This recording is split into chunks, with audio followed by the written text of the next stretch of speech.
To receive an award, any sports broadcaster would tell you this, to receive an award with Vin Scully's name attached to it is really pretty much the pinnacle. There has never been anyone in the history of sports broadcasting who has handled any assignment better than Vin Scully has broadcast baseball for merely the last 64 seasons now. 64 seasons. He is 85 years old, and he is still, no dispute, the best baseball announcer. It's utterly remarkable. My connection to him goes back further than I at first realized.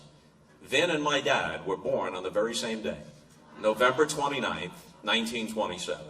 And now it comes kind of full circle in receiving this award. As you saw in that short clip, and as those of us who will go to MLB.com or to DirecTV just to listen to Vin, not so much to watch the Dodgers play the Padres at 1 o'clock in the morning when they're in the 8th inning, but just to hear Vin, as we're constantly reminded, everything about his presentation, his mere voice, speaks elegance. As both Vin and Mike noted, I've been lucky enough to be involved with almost every sport.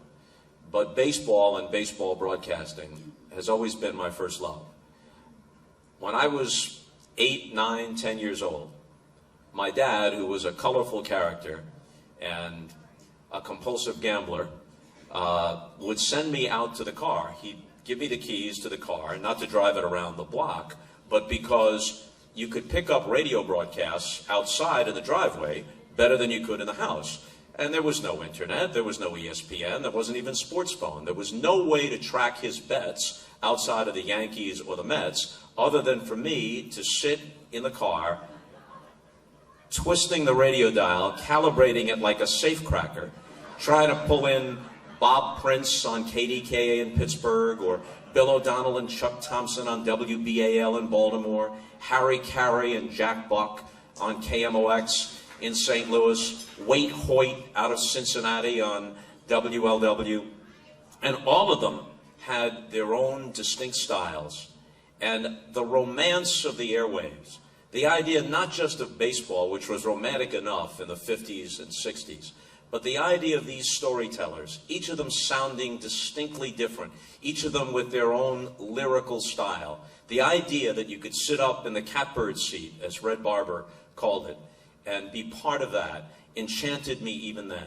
And of all of them, of all the great broadcasters, Vin was the greatest of all. And to be included, even in a small way, on the list of those who have been recognized with this award and recognized by Vin Scully is one of the great moments of my life. Thank you.